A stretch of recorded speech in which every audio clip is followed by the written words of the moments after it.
యెషయా గ్రంథము Isaiah chapter 29 verse 16. You turn things upside down.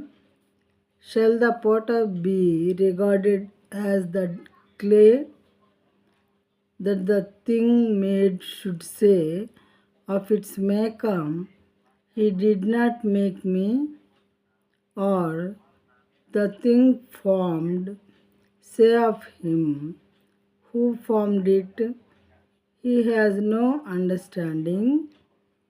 తెలుగులో చూద్దాం ఈ వాక్యాన్ని. అయ్యో, మీరెంత మూర్ఖులు! కుమ్మరికిని మంటికిని భేదము లేదని ఎంచదగునా? చేయబడిన వస్తువు దాన్ని చేసిన వాని గూర్చి ఇతడు నన్ను చేయలేదు అనవచ్చునా?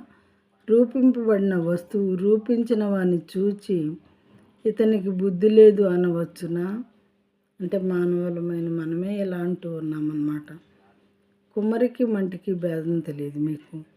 మీరు మట్టి లాంటి వాళ్ళు, నేను కుమ్మరి లాంటి వాడిని. మీకు రూపాన్ని ఇచ్చినటువంటి దేవుడని నేను.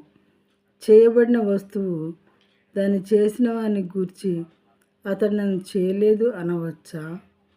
రూపింపబడిన వస్తువు వాని గూర్చి అతనికి బుద్ధి లేదు అనవచ్చా?